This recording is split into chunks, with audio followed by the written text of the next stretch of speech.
Many SwiftUI modifiers can be stacked to create interesting effects. For example, creating multiple background colors for a view.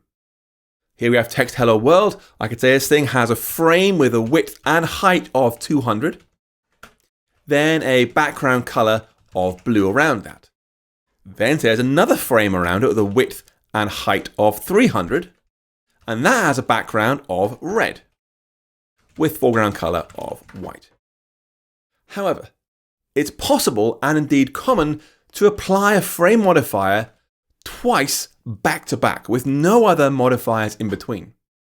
This is because SwiftUI separates the concepts of fixed frames and flexible frames. A single view can have a fixed width or height or can have flexible dimension provided, but it can't have both at the same time. Of course, we often do want both. You might have, for example, a macOS app you were designing with a sidebar, and you want a fixed width for your sidebar, then a minimum height so it won't go below some random value you've chosen. Your window can't get really small, basically. So you might say, I have text hello world with a frame fixed width of 250 and then a frame min height of 400.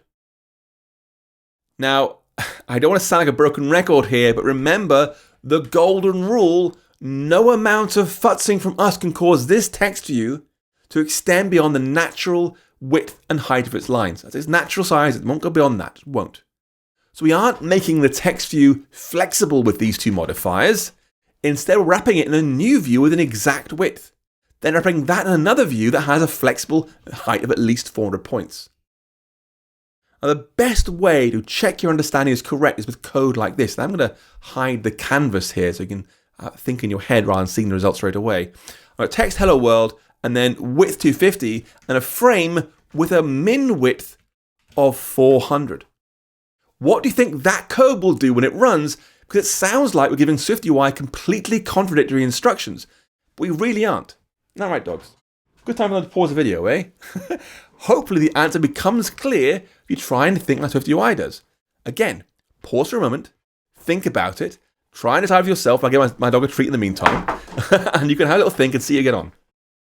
Oh, here's Luna wearing her cone of shame. She got bitten by another dog, so she's a bit annoyed. Come on, Luna. Oh, come on, can you come up? Oh, good dog. She got bitten, had to have a little bit of surgery, but she's getting there. You're a good dog, aren't you? You're very brave, aren't you? Yes. Anyway, pause the video, have a little think, and then unpause. Okay, I believe you.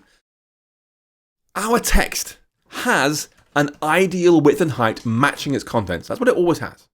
We place that inside a frame that is 250 points wide. We place that frame inside another frame that's at least 400 points wide. So there is no contradiction here, right? If you try adding background colors, you might see what's actually happening. If I say our text has a background of blue, for example, there we go. And then after the first frame, I'll say there's a background of red.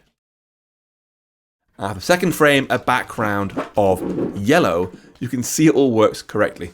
Are you stuck, doggo? Oh dear. She's learned to walk backwards with a cone on because she can't get out some places. Anyway, you can see there's no contradiction here at all. It looks exactly the way it ought to look.